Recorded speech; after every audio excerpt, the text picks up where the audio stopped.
문심조용이라는 제목이 참 재밌지 않습니까? 참 흥미로운 제목이죠. 문심조룡 이라고 얘기를 하고, 이게 이제 해석이 두 가지가 됩니다. 하나는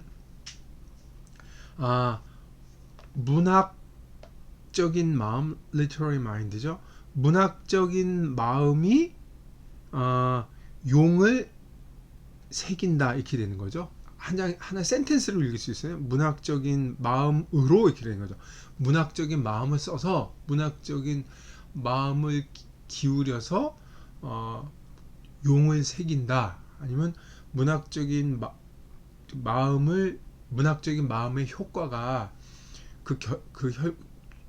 어떤 그 작용이 용을 새기는 일을 이룬다, 뭐 이런 이유로 문장으로 볼 수도 있고, 또 하나는 문심 앤드 조룡으로 볼 수 있어요. 문학하는 마음, 아니면 문학하는 마음의 쓰임새, 문학하는 마음의 효과 또는 결과, 그리고 앤드 용을 새기기, 이렇게 볼 수도 있죠. 이 두 가지 어느 것으로도 무방한데 잘 안 들어오죠. 문심이 뭔 소리고, 조룡이 도대체 뭔 소린가, 이게 나올 수밖에 없는데, 이 조룡이란 제목이 조금 문제적이죠. 왜 그러냐면 한문에서는 조충이라는 표현이 이 이디엄, 일반적인 성어로 그냥 쓰입니다. 그러니까 조춘정각지도를 새긴다는 뜻이죠.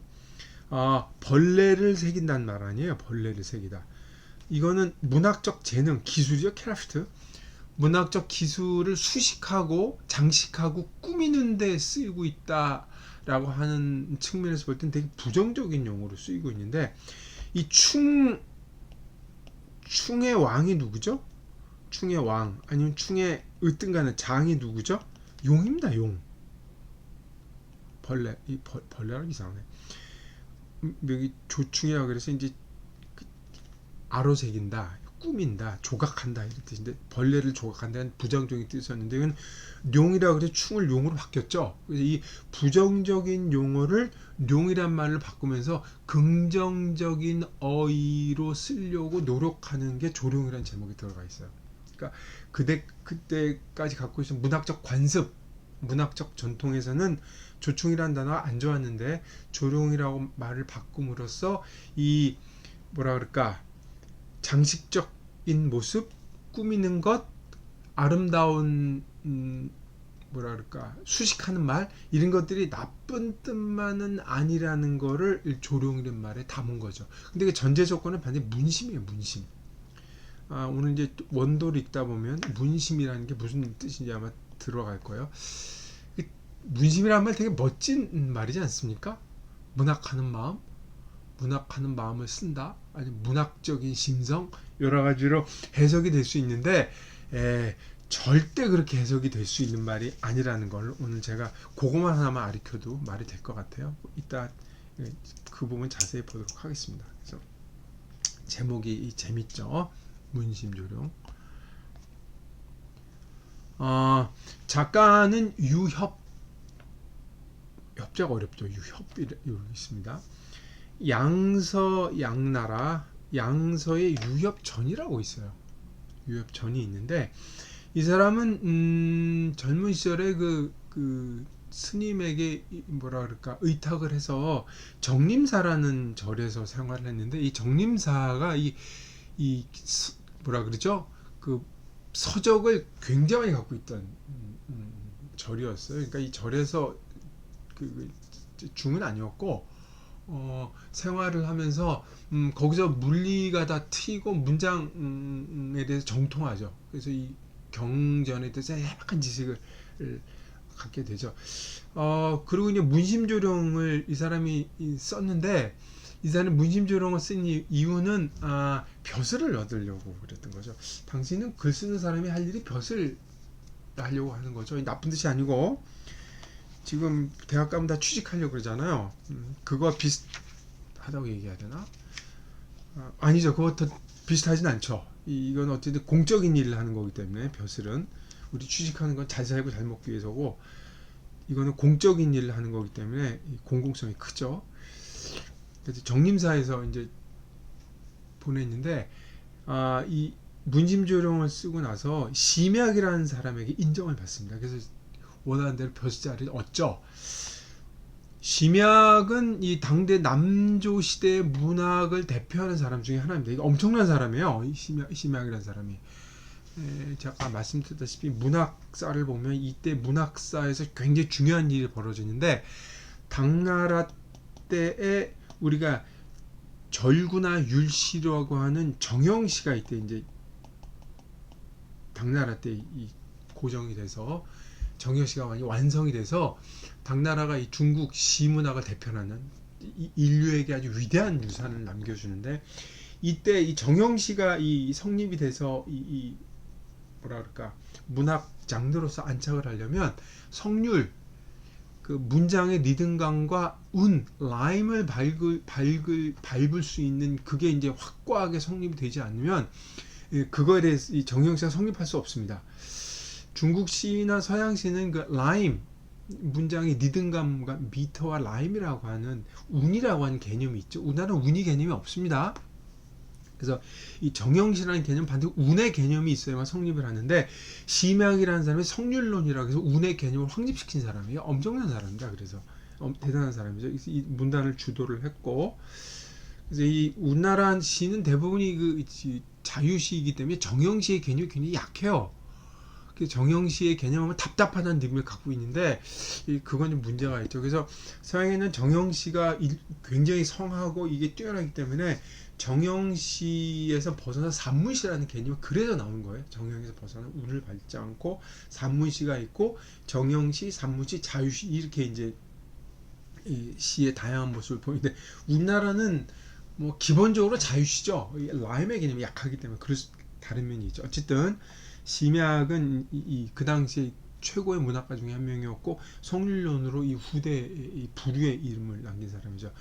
이 사람한테 인정을 받았으니 벼슬에 나가게 됐고 문제가 뛰어났기 때문에 이 양나라의 그 벼슬을 하면서 우리 양나라의 소명태자라고 하는 이 사람이 이제 태자로 30년 동안 있었는데 결국 왕위에 오르지 못하고 세상을 떠나죠. 그래서 이 사람의 아들이 이제 뭐 양나라의 후량이 이런데 왕노릇하고 그러는데 이 소명태자가 이 문장을 좋아해서 그 세자로 있는 동안 당시 문학가들 유명한 사람을 모아서 문선을 편집을 합니다. 문선은 그 소명태자가 문선을 만들었기 때문에 당시까지 전해지던 문학 유산이 집대성이 됩니다. 이 남조라고 하는 시대는 이 귀족들이 이 문화와 문학을 주도를 했기 때문에 귀족주의 문풍이 굉장히 강했어요. 그래서 귀족들이라는 사람들은 아무래도 귀족이라고 남과 이 차별을 해야 되기 때문에 이 고급스럽고 화려하고 이 그런 문학을 하죠. 그래서 일각에서는 이거를 뭐 너무 유약하다, 말랑말랑하다 얘기하지만 그거는 이제 뭐 어떤 문학에서 보면 그럴 수도 있지만 이 문선이라고 하는 게 있기 때문에 후대에 새로운 문학에 나올 수 있는 거대한 저수지가 형성이 되죠. 우리나라에도 동문선이라고 해서 그 조선시대가 이제 성립이 돼서 고려시대까지 문학을 다 집대성해서 동문선을 만들었잖아요.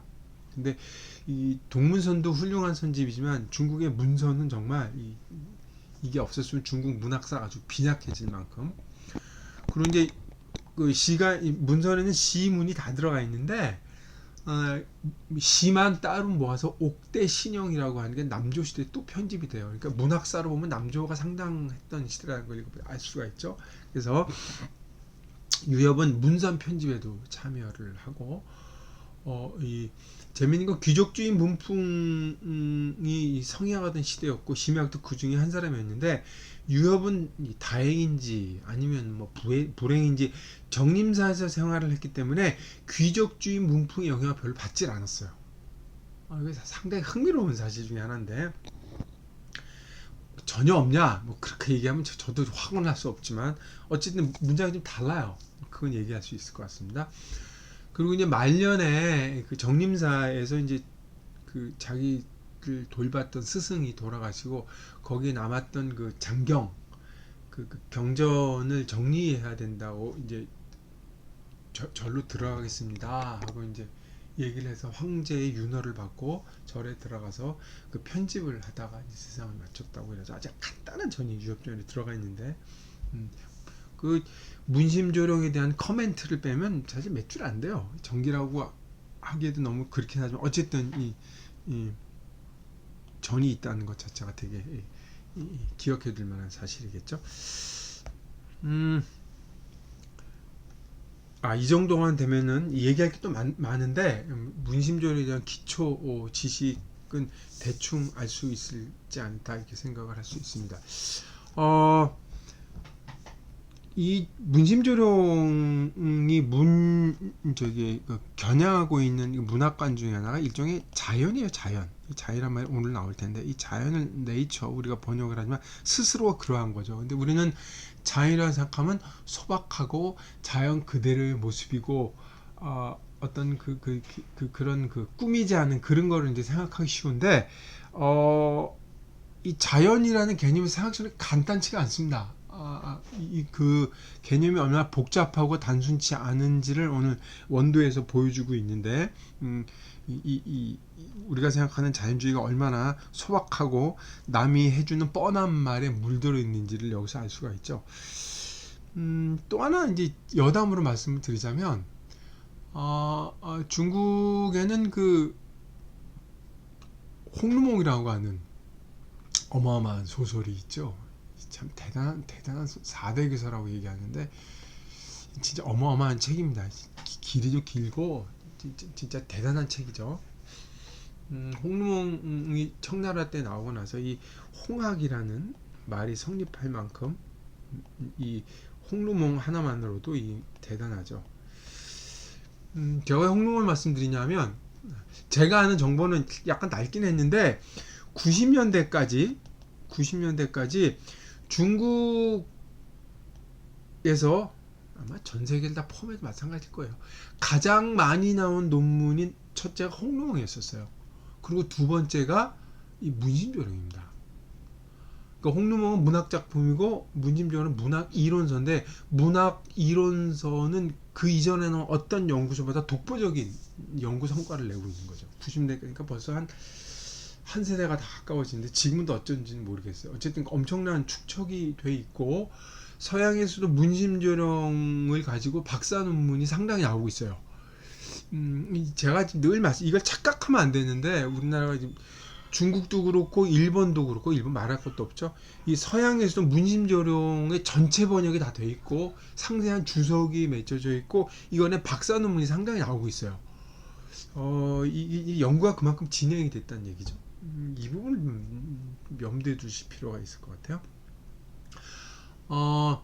재밌는 건 이 홍루몽은 뭐 나온 이후부터 지금까지 연구가 계속되고 있지만 문심조령은 500년이라고 그래서 남북조실에 나왔는데 당나라 때도 언급이 되고 송나라 때에도 얘기를 하고 명나라 때에도 이 사람들이 이거 지적을 하고 훌륭한 책이 있다고 인지를 하고 있었지만 실질적으로 주석이 쏟아져 나오고 뭐랄까 연구소가 이 대량으로 이거에 주목을 받기 시작하는 건 청나라 때였어요. 청나라. 그러니까 우리가 알고 있는 문심조령은 청나라 때 확립된 위치가 그 이후에까지 나오는 거라고 볼 수가 있는 거죠. 그래서 이 청나라 때의 주석서가 아주 많습니다. 좋은 게 아주 많고 이 청나라 때 그 위대한 대가들이 이 문심조령에 대해서 얘기한 것들이 아주 많죠. 실질적으로 청나라 때 중요한 문학 유파 중에 하나가 있는데 그것도 문심조령 연구를 통해 나왔어요. 그러니까 우리나라는 그 조선시대까지만 해도 명나라 때 문학의 영향을 많이 받고 18세기 이후에 가서야 청나라의 문학론이 쏟아져 들어오기 시작하는데 문심조령에 대한 언급이 비교적 적습니다. 그러니까 문심조령을 연구하면 문심조령 연구를 통해서 청나라 때 문학론을 알 수가 있고 이 문학론을 통해서 한국까지 볼 수가 있는데 이 이 프로세스 진행 과정이 너무 어렵죠. 이거 하나인데 굉장히 힘드니까. 우리나라 이 문학 연구라는 게 그렇게 이렇게 생각보다 어려울 수밖에 없는 게 이제 그런 데 있지 않나 그런 생각도 해봅니다.